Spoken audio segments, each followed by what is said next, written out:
Ladies and gentlemen, boys and girls, children of all ages, aliens and dogs alike, welcome to the AEW Dark Elevation Live number 80 review. Hit that like, hit that subscribe, hit that follow. Welcome to the AEW, possibly the only good AEW Elevation channel there is. Hit that follow if you're on Twitter. Hit that retweet. Let's have fun. Here with my co-host today, waiting for him to load up. Mr. We got the drums going. Let's see if he comes in. Mr. Joe Blank CO. How you doing, Mr. Joe Blank CO? There we go. There we go. All right, ladies and gentlemen, welcome. We're here talking about and only talking about AEW Elevation for this week. I'm thinking once a week we can flip it. This week Elevation, next week Dark, henceforth and so forth. Oh, you were so happy about Dark.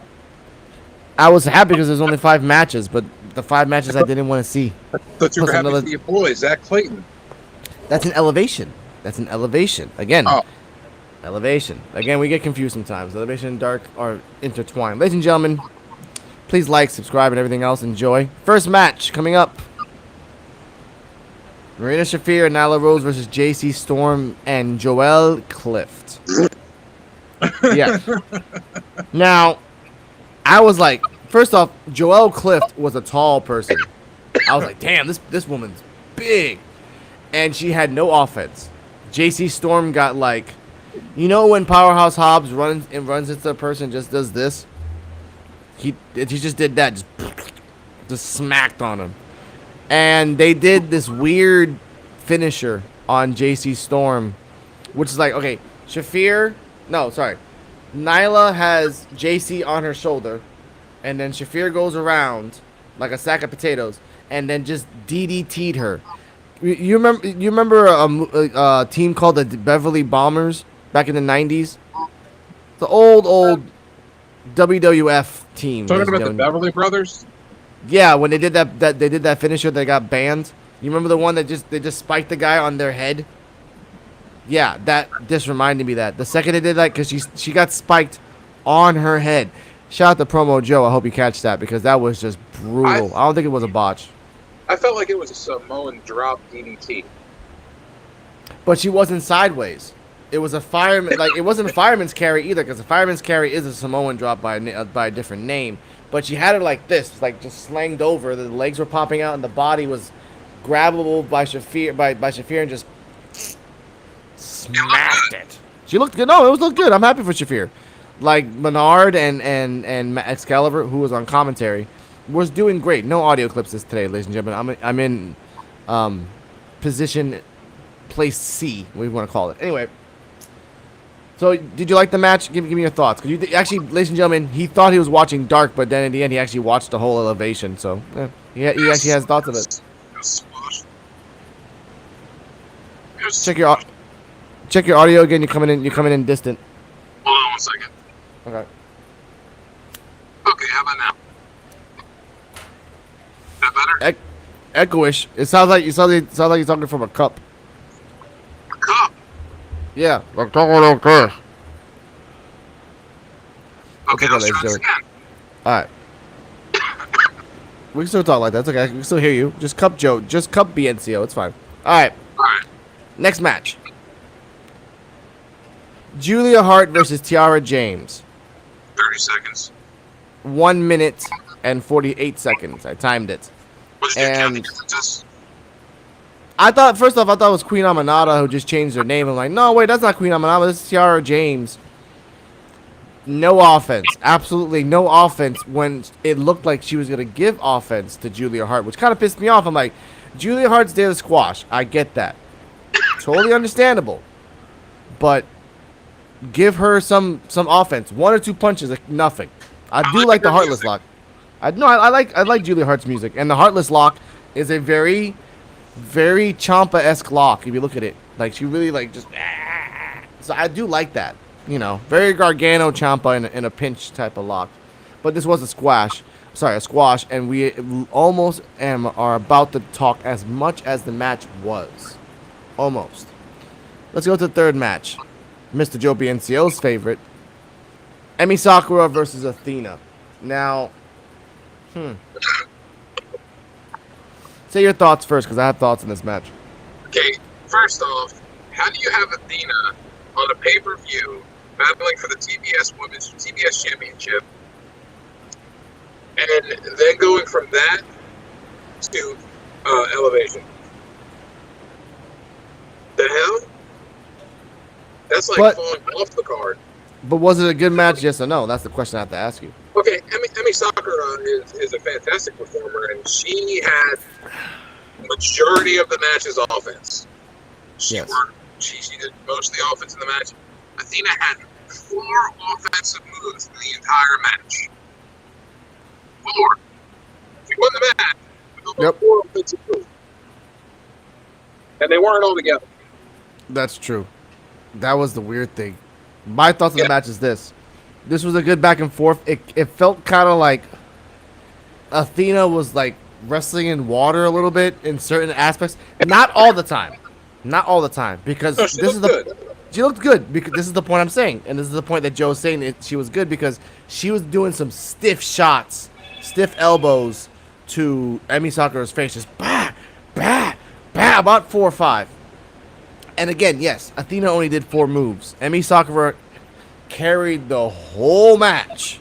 Now, you tell me that chop into the fucking discus lariat.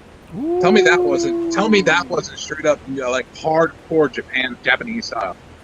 I think that's why Athena was hitting her because Athena is from Stardom as well, so it makes sense that she could have the memory of getting her ass kicked by Emi many a time back in Japan. But yeah, she was giving, it was really weird. She was giving stiff shots to Emi, and Emi's like, what the fuck are you doing? Stop. Like, I'm just, all right.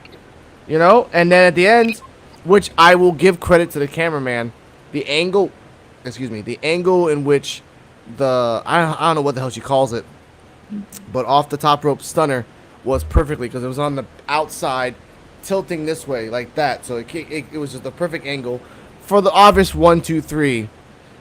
Editor's note, all out note. We didn't talk about this. She did do the same special to Athena, and the baddies were supposed to pull her out the way to legitimize Athena's finisher, but Athena kicked out. You mean Cargo kicked out? Sorry, yeah, Cargo kicked out, and the baddies were late, which messes up so much. Baddies, you had one job. Okay? Match of the night coming up right now, ladies and gentlemen. My match. I don't give a crap what the ending was. For me, Zach Clayton and Serpentico versus Dante Inside Out. Whatever. Now, we have to have a storyline in this, and there's a storyline. I'm not gonna say the number of Serpentico because I think it's about 14, 15 to 86. I think around that number. I think more or less. Serp's got a following, man. Oh yeah, Serp. Yeah, shout out to Serp. I love that Serpentico came out and he was pissed. I'm like, I don't want to work with this guy. Zach Clayton came out and he's like, I don't want to work with this guy. And Luther just now, I guess he's part of the crew because he grabs them both out. Match starts. He does the confetti. You know, he does the confetti. Zach Clayton's like, whatever. Dante Inside Out, like always, beat the crap out of Serpentico. Zach Clayton had no offense.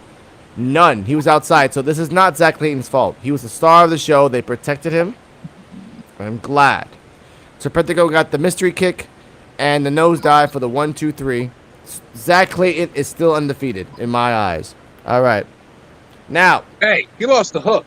He lost because you know what? He was thinking of JWoww and her boobs. It happens. What's your thoughts on the match? Another squash match. I don't know why we have Seidel and Martin on Elevation or Dark at all.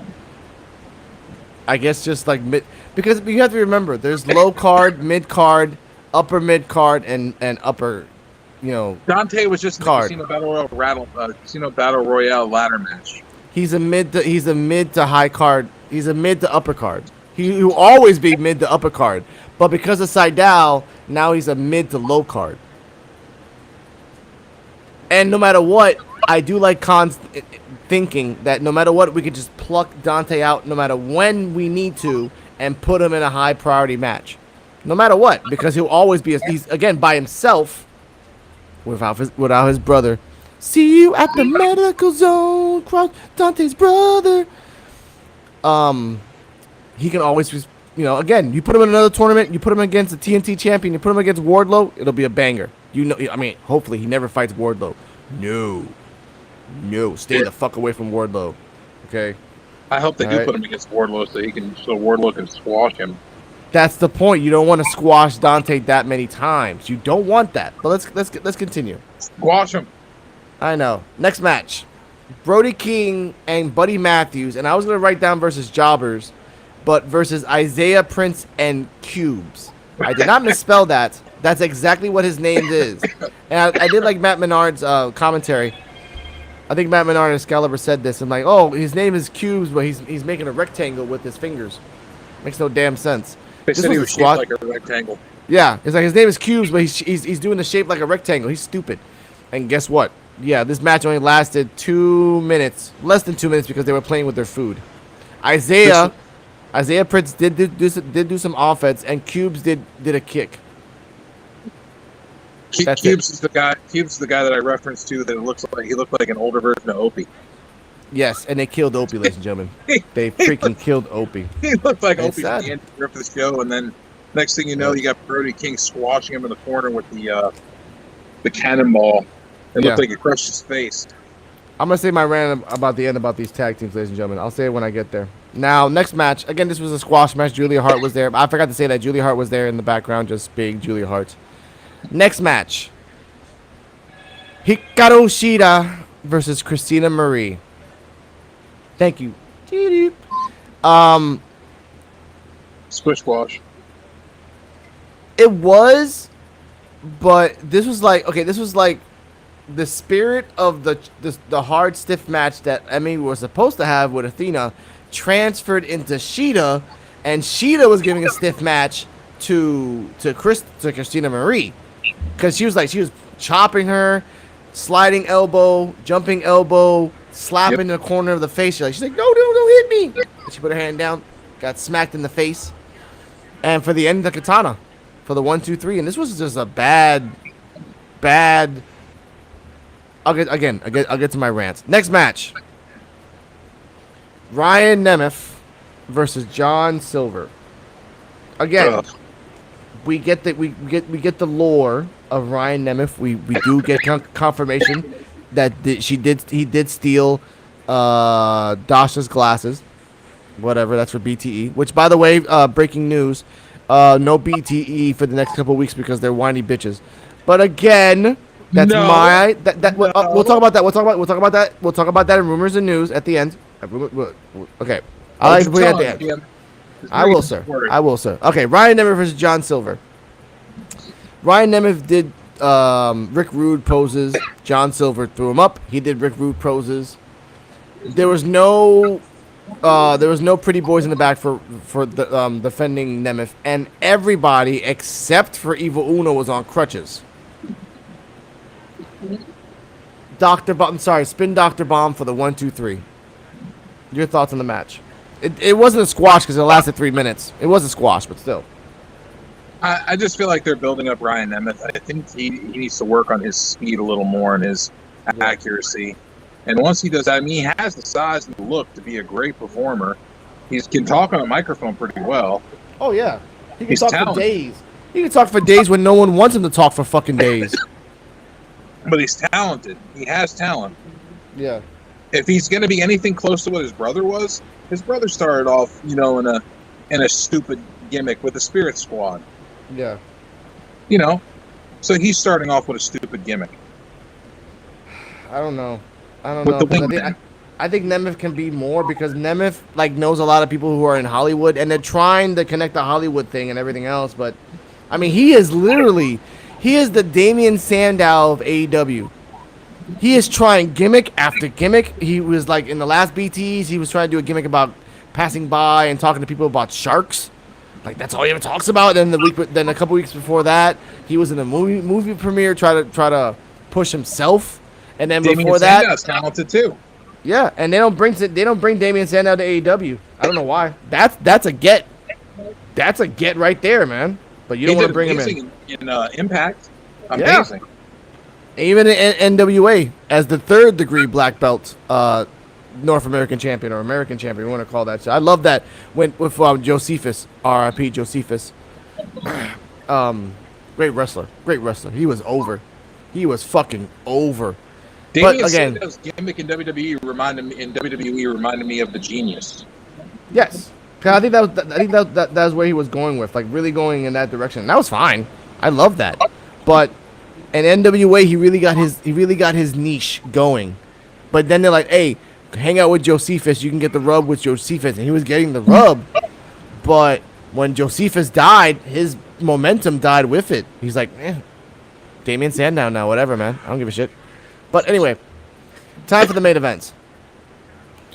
Give me Butcher and Blade versus Solo and Camarado, or as I like to call it, Buffalo versus Bitches. First off, Camarado with the furry thing and the new. He's just every week he's trying something new. You saw that. Every week he's trying something new, and it's ridiculous, but I love it. Try it. Fuck it. Tony Khan's never gonna say no. Gonna call him Juice Camarado, male gigolo. He should be called Deuce Camarado and get all the females in the back. Like, hey, you can't like you got guys. I'm cool, right? And he's an accountant too, so he could be Deuce Camarado. He's like, these are your hosts. Like, no, like they all owe me like from taxes, so they hang out with me, so I pay for their taxes. That's fine, because he is an accountant. You can work that out. Butcher and Blade came out with the Buffalo Sabres jerseys, and welcome back to the Bunny. Yes, The Bunny welcome back. to them as well. Yes, a well-deserved welcome back, honestly, because it was getting sad that she was gone for a long time. Penelope Ford is back, as we saw, and she's fighting on Dark right now, ladies and gentlemen. Bunny's back, which is fine. There's someone else that's There's someone else. Remember the long time ago there was a woman that was Greek and she was dressed up like a goddess, and she had like two people hanging out with her all the time in the beginning. That was just at the tail end of the C21 days. We don't say that the full word because again, you remember, right? It was this Greek woman, and she had two women, like a guy and a girl next. They were dressed in white. She got hurt. She was just as tall as Chris Statlander, like big, and they were really pushing her on Dark. But anyway, this match was a representation of getting your ass kicked in Buffalo. Solo, the chop that Blade gave the Solo was so loud. And then before that, QT Marshall's like crapping on Buffalo. I'm like, you better shut the fuck up. And it's luckily you're not showing West Side Gun, and the other side they would just beat the shit out of your ass. There's no one good in Buffalo. And you ain't saying that next to West Side. All right, fine. All right. I can't even. It was a massacre, ladies and gentlemen. Your thoughts on the match? It was a definite squash. I mean, Buffalo hometown boys getting over on Elevation, ending with the powerbomb neckbreaker, with both of them pinning Camarado and just standing there posing as they were pinning him. Looking hot. It's like a 5 second pose while they were pinning him. I know, it was fucking awesome. You don't get to see that much. We're dominating in Buffalo, but that was like, Butcher and Blade, you don't get to see dominate very often.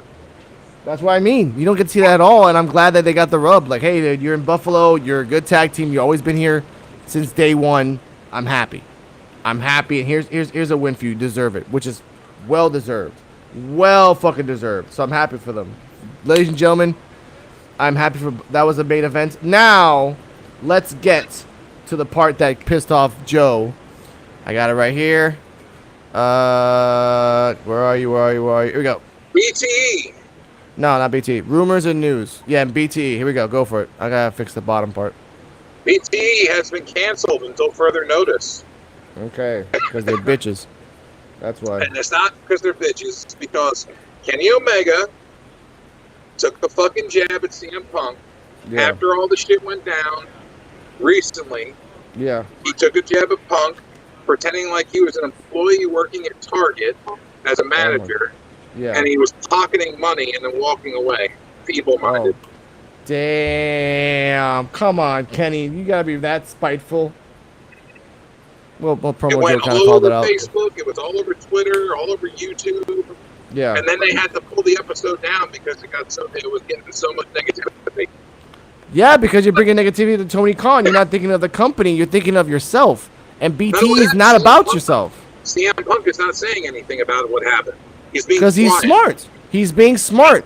This gets bigger the second one word is uttered by one or the other.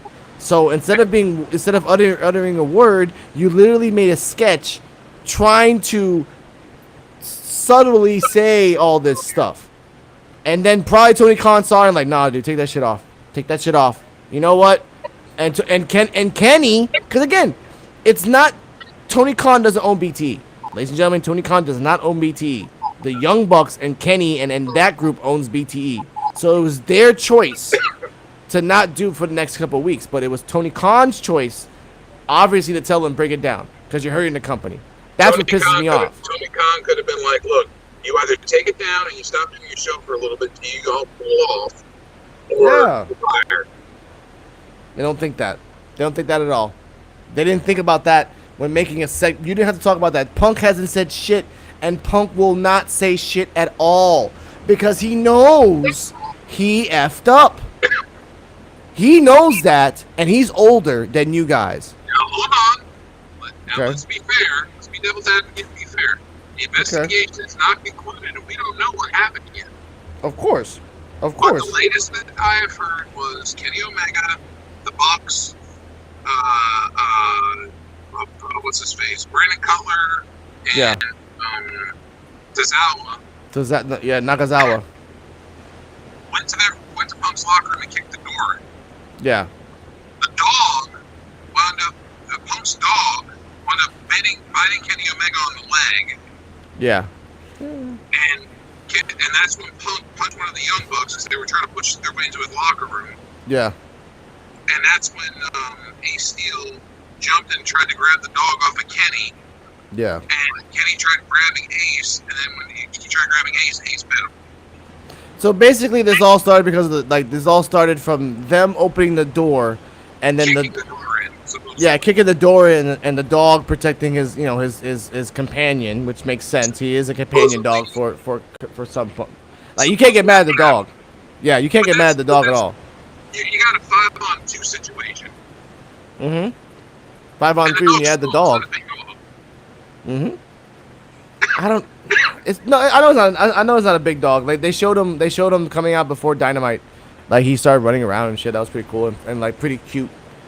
And but all I know is this, dude. This fight that we only know bits and pieces of the evidence is getting bigger and bigger, and it's trumping AEW. They're not thinking that in the long run. It's trumping what Tony is trying to bring out week by week.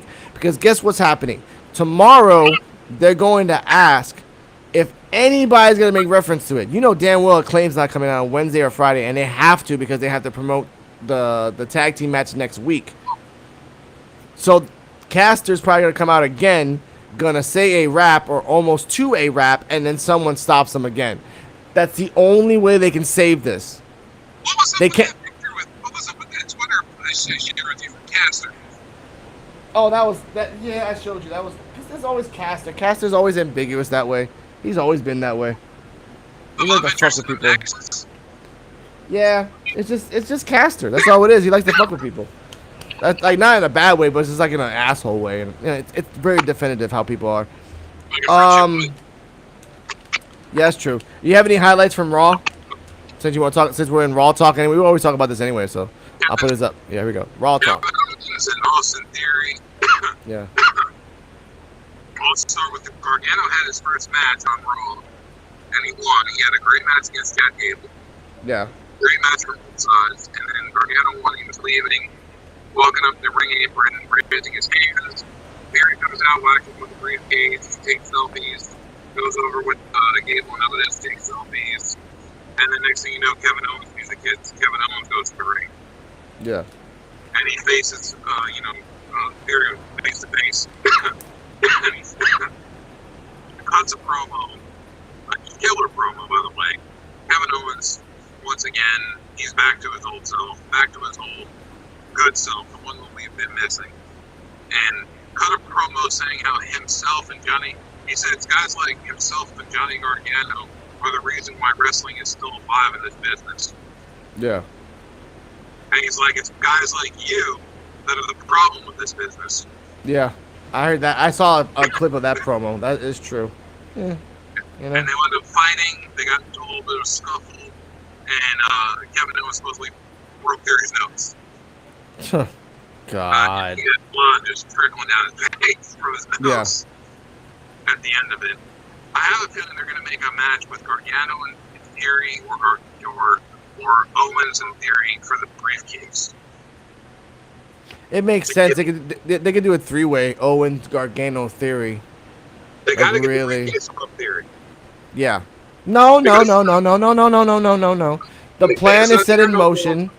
The plan is set in motion. If you give the briefcase to Owens, it would cheapen it, honestly, for me. If you give it to Gargano, he just got here a week ago. Like, you don't give the guy, like, come on. But Gargano has been with NXT for a long time. Yes, but again, we have to, and again, Triple H's rule is, NXT is not developmental, and then it is a developmental, whatever. Anyway, I'm happy for Gargano. No, I'm happy for Gargano. I give it. Let Theory be a champion. Let's see what happens. He was a champion. I meant a champion, like a real champion. You just can't hope for Roman and and then keep recycling over and over again. We know that eventually Roman's gonna retire in like a couple years. That's fine, but I don't want to wait for those couple years to happen. And then we test out the Theory, and then the guy's walking out the door, and Austin Theory craps up the place because we should have thought about this years in advance. Test it out. Roman can destroy. Go. Kevin Owens is supposed to be a good champion. He's been a good champion.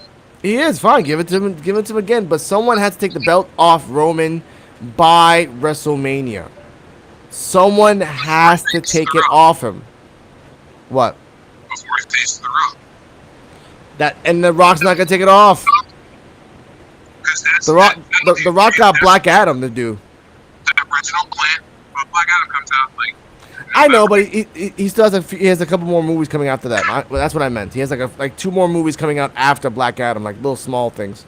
Well, WWE's philosophy is they want to keep the belt on Roman for WrestleMania, and they want him to beat The Rock and retain his. Yeah, I don't know. Then the Raw after Mania, someone takes it off him. I don't know. I don't understand why they haven't taken it off him yet, or at least have him like drop one of the belts. That would be good if the Raw after Mania, someone challenges Roman and takes it off Roman. That would be the Raw after Mania that would blow up forever. But what are they gonna do? What are they gonna do now? They're gonna take Solo Sikoa and give him the U.S. title and the IC title, so he's gonna be a double champion. They're going hard under the Samoan dynasty. You know damn well they're gonna go hard on it for the next couple of years. And I don't have a problem with Solo Sikoa. He's a great competitor. No, he is. He deserves mid-card titles right away. I mean, he's good. But just you shoehorn him in with the Usos. You shoehorn him in with the fucking with Roman. So now, no matter what, he has to get US. He didn't want it. I know. He wanted to be on his own. He didn't want to have to be with his brother. Guess what? Sometimes Triple H does make bad ideas, even though people think it's a good idea. But that's the way ideas are, because this isn't creative in the back writing this shit. This is Triple H just like Vince.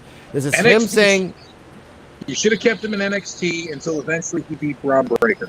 Then move Breaker up to the main roster. Hey, we have a cousin in NXT that's been dominating because he's in the dynasty. Welcome Solo Sikoa, and he has the NXT belt.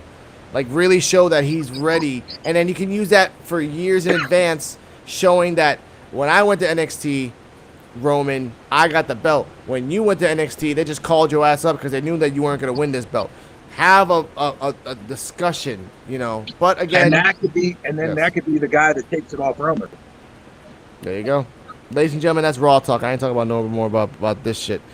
Please stay healthy. Stay happy. Thank you, Joe, for passing by. Every down below. You don't have to say your socials this time because I know it's a lot. I got it down right here. Ladies and gentlemen, down here below, Joe BNCO's socials and Kane the Destroyer socials, which they are the Destroyers of Smoke, which are right now Smoke and Treasure, which on Friday after Rampage, immediately after Rampage, Battle Blunts, aka Battle Bots. Stay healthy. Stay happy. Heart, do something else other than just stand there and do nothing. Bye. She's building her career. Sucks.